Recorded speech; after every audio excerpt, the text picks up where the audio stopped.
Five kingdom system of classification by R.H. Whittaker. Robert H Whittaker ने 1969 में five kingdom system of classification बनाया। उनके द्वारा तीन क्राइटेरिया अपनाए गए। पहला था कि सेल प्रोकैरियोटिक है कि यूकैरियोटिक, दूसरा था कि वो यूनिसेलुलर है कि मल्टीसेलुलर, और तीसरा था कि उसका मोड ऑफ न्यूट्रिशन क्या है, वो फोटोसिंथेसिस से न्यूट्रिशन लेता है, एब्जॉर्प्शन से लेता है या फिर इंजेक्शन से लेता है। आगे बढ़ने से पहले मैं आपको इनके बेसिक डिफरेंसेस बता देता हूँ। तो प्रोकैरियोटिक सेल आपके यूनिसेलुलर होते हैं और इनके पास मेम्ब्रेन बाउंड न्यूक्लियस नहीं होता, लेकिन यूकैरियोटिक सेल के पास मेम्ब्रेन बाउंड न्यूक्लियस होता है और वो जनरली मल्टीसेलुलर होते हैं।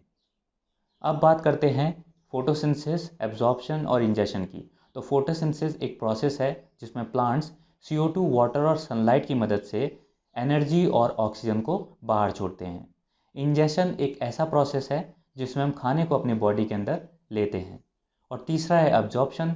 एब्जॉर्प्शन एक ऐसा प्रोसेस है जिसमें फूड लेने के बाद आपके जो न्यूट्रिएंट्स होते हैं वो ब्लड स्ट्रीम में बहने लग जाते हैं। अब बात करते हैं विट्टेकर के 5 किंगडम्स की। तो पहला किंगडम है kingdom Monera. Kingdom Monera prokaryotic unicellular organisms का किंगडम है। इसमें बैक्टीरिया होते हैं और बैक्टीरिया में राइबोसोम्स और आपके सर्कुलर डीएनए होते हैं। राइबोसोम्स प्रोटीन सिंथेसिस के काम आता है और सर्कुलर डीएनए आपका रिप्रोडक्शन, डेवलपमेंट और ग्रोथ के काम आता है। इसमें मेम्ब्रेन बाउंड ऑर्गेनेल्स नहीं होते, जैसे कि endoplasmic reticulum, mitochondria and lysosomes. Lysosomes आपके डाइजेस्टिव एंजाइम्स हैं। माइटोकॉन्ड्रिया को powerhouse of the cell कहा जाता है और एंडोप्लाज्मिक रेटिकुलम आपके ट्रांसपोर्टेशन मीन की तरह काम करता है, ट्रांसपोर्टेशन के लिए काम आता है। मोनेरा की उत्पत्ति 3.5 बिलियन साल पहले मानी जाती है। आमतौर पर इसे दो भागों में बांटा जाता है।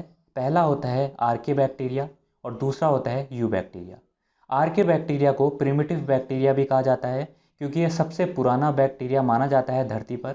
और दूसरी बात कि आर्के बैक्टीरिया कठोर इन्वायरमेंट में रह सकते हैं।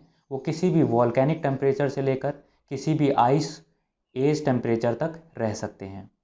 यू बैक्टीरिया को भी कठोर वातावरण में रहने के लिए माना जाता है। यू बैक्टीरिया 3 तरह के होते हैं, ऑटोट्रॉप्स, हेट्रोट्रॉप्स और कीमो ऑटोट्रॉप्स। ऑटोट्रॉप्स वह बैक्टीरिया होते हैं जो अपना खाना खुद पकाते हैं। कीमो ऑटोट्रॉप्स वह बैक्टीरिया होते हैं जो केमिकल से अपनी एनर्जी की प्राप्ति करते हैं। और तीसरा होता है हेट्रोट्रॉप्स, जो बैक्टीरिया दूसरे बैक्टीरियाज पे डिपेंडेंट होते हैं, उन्हें हेट्रोट्रॉप्स कहा जाता है। उदाहरण की बात करें तो हो जाएगा bacillus, Streptococcus, staphylococcus, mycoplasma, spirulina और नोस्टॉक। दूसरे किंगडम की बात करें तो हो जाएगा protista. Protista eukaryotic unicellular organism होते हैं। कुछ प्रोटिस्टा एनिमल की तरह बिहेव करते हैं, उन्हें हम प्रोटोजोअन्स कहते हैं। कुछ प्लांट्स की तरह बिहेव करते हैं, हम उनको एल्गे प्रोटिस्टा कहते हैं। और कुछ फंगाई की तरह बिहेव करते हैं, उन्हें हम स्लाइम मोल्ड्स कहते हैं। प्रोटिस्टा की उत्पत्ति 1.6 बिलियन साल पहले मानी जाती है। ये बहुत ही कॉम्प्लेक्स ऑर्गेनिज्म होते हैं। इनके सेल मल्टीसेलुलर ऑर्गेनिज्म से भी ज़्यादा डाइवर्स होते हैं। एग्जाम्पल की बात करें तो हो जाएगा euglena, paramecium, plasmodial, slime mould etcetera. तीसरा है kingdom fungi. Fungi multicellular heterotrophic organism होते हैं। ये अपना न्यूट्रिशन ऑर्गेनिक मैटर या फिर कार्बनिक पदार्थ से लेते हैं। इसमें एक्सेप्शन होता है यीस्ट का। यीस्ट यूनिसेलुलर ऑर्गेनिज्म होते हैं। फंगाई की उत्पत्ति करीब 400 मिलियन साल पहले मानी जाती है। उनके पास फ्लैजिला नहीं होता, इसीलिए वह मूवमेंट और लोकोमोशन नहीं कर पाते और एक ही जगह पर रहते हैं। यह प्राकृतिक डिकम्पोजर्स होते हैं और बहुत सारे फंगाई को खाया भी जाता है। इनका यूज़ एंटीबायोटिक्स की तरह भी यूज़ किया जाता है, जैसे कि पेनिसिलिन। यीस्ट को फर्मेंटिंग प्रोसेस में भी काम में लाया जाता है, जैसे ब्रीवरीज, वाइनरीज और बेकरीज में। कुछ बीमारियां जो फंगाई से होती हैं वो है रिंगवॉर्म, एथलीट्स फुट और ब्लैक फंगस। और इसके एग्जाम्पल हो जाएंगे राइजोपस, म्यूकर, एस्पेरिगिलस, पेनिसिलियम और एगेरिकस। नेक्स्ट आता है किंगडम प्लांटे। यह मल्टीसेलुलर ऑटोट्रॉपिक ऑर्गेनिज्म होते हैं, मतलब ये अपना खाना खुद बनाते हैं। यह 400 मिलियन साल से भी पुराने पाए जाते हैं और टेरेस्ट्रियल लैंड में सबसे ज़्यादा यही पाए जाते हैं। कुछ प्लांट्स हेट्रोट्रॉपिक होते हैं जो दूसरे प्लांट्स पर पूरी तरह या कुछ तरह से निर्भर होते हैं। कुछ प्लांट्स इंसेक्टिवोरस होते हैं, उनके पास इंसेक्ट्स को पकड़ने के लिए ट्रैप या फिर जाल होता है, जिससे उनको नाइट्रोजिनस मैटर मिलता है। प्लांट्स के पास स्थिर सेलुलोसिक वॉल होता है और वह एक जगह से दूसरी जगह नहीं जा पाते। एग्जाम्पल की बात करें तो मोनोकॉट, डाइकॉट, सरगैसम, फर्न एक्सेट्रा। पांचवा आता है किंगडम एनिमेलिया।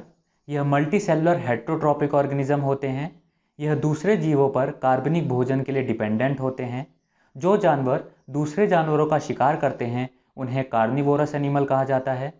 जो जानवर प्लांट्स को खाते हैं उन्हें हर्बीवोरस एनिमल कहा जाता है। इस किंगडम में बहुत ही डाइवर्स ग्रुप मिलते हैं, जैसे कि worms, sponges, Annelida, Echinodermata, Mollusca और वर्टिब्रेट्स।